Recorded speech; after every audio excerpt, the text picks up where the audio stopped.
அஸ்ஸலாமு அலைக்கும். Welcome to taste of Thanjai. இன்றைக்கி நம்ம கார்ன்ஃப்ளேக்ஸ் மிக்சர் எப்படி செய்கிறதுன்னு பார்க்கலாம். ரொம்பவே குறைந்த பொருட்களை, வீட்டில் இருக்கிற பொருட்களை வச்சே இந்த மிக்சரை செஞ்சிடலாம் ஈஸியாக. ஈவினிங் டைமில் எதுவுமே சாப்பிட்றதுக்கு இல்லைன்னு சொல்லும்போது இது மாதிரி நீங்கள் உடனே செஞ்சிடலாம்.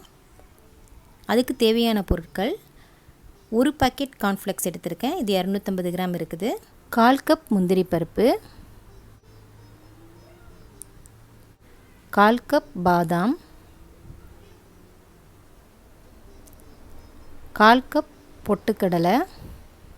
நட்ஸ் உங்களுக்கு ரொம்ப பிடிக்கும்னாக்கா நீங்கள் 1/2 கப் கூட எல்லாமே எடுத்துக்கலாம். நான் 1/4 கப் அளவு எடுத்திருக்கேன்.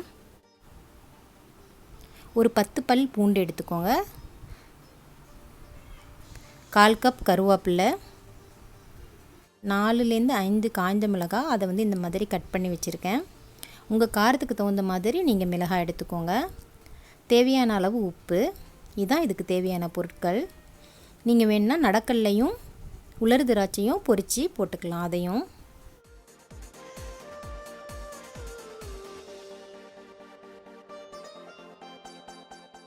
இந்த மாதிரி ஒரு இதில் டிஷ்யூ வச்சுக்கோங்க. ஏன்னா கார்ன்ஃப்ளேக்ஸ் சீக்கிரம் செவந்துடும். உடனே போட்டு உடனே எடுக்கணும். அதனால் இதை ரெடி பண்ணி வச்சுக்கோங்க. மீடியம் ஹீட்டில் எண்ணெயை சூடு பண்ணிக்கோங்க. எண்ணெய் நல்லா சூடு வந்தோடனே கார்ன்ஃப்ளேக்ஸை போட்டு உடனே எடுத்துருங்க. ரொம்ப நேரம் வச்சா கலர் மாறிடும்.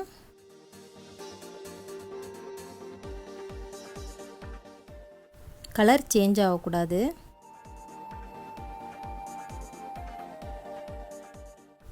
இதே மாதிரி எல்லா கார்ன்ஃப்ளேக்ஸையும் பொரித்து எடுத்துக்கோங்க.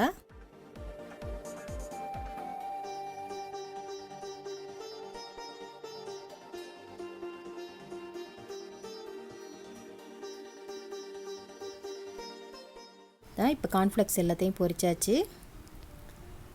இப்போ நம்ம எடுத்து வச்சுருக்க பொருட்களை ஒன்று ஒன்றா பொரித்து எடுத்துக்கோங்க.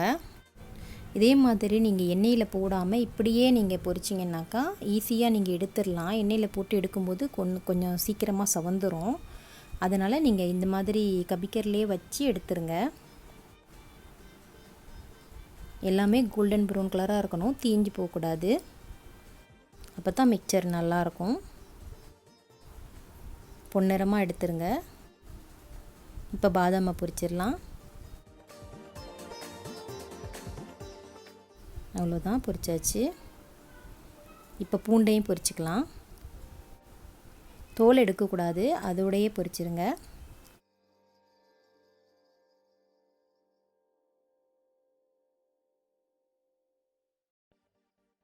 இப்போ கருவேப்பிலை, அதையும் பொரித்து எடுத்துக்கோங்க.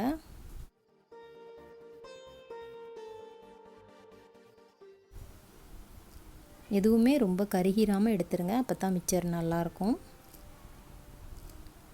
மிளகாவை நம்ம இப்படியேயும் போட்டுடலாம் மிக்சரில். இல்லாட்டி நீங்கள் லைட்டாக பொடி பண்ணியும் போடலாம். காரம் அதிகமாக வேணும்னா லைட்டாக பொடி பண்ணி போடுங்க. காரம் கம்மியாக இருக்கட்டும்னா இப்படியே போட்டுடலாம். அவ்வளோதான், எல்லாமே ரெடியாக இருக்குது. இப்போ ஒரு பெரிய பவுல் எடுத்துக்கோங்க. அதில் எல்லாத்தையும் ஒன்று ஒன்றா போட்டு நல்லா மிக்ஸ் பண்ணிக்கோங்க.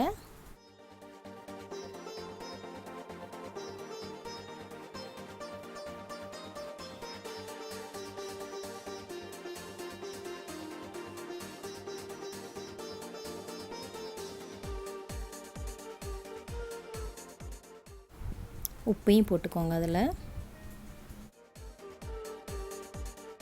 இப்போ நல்லா எல்லாத்தையும் ஒன்றா மிக்ஸ் பண்ணிக்கோங்க.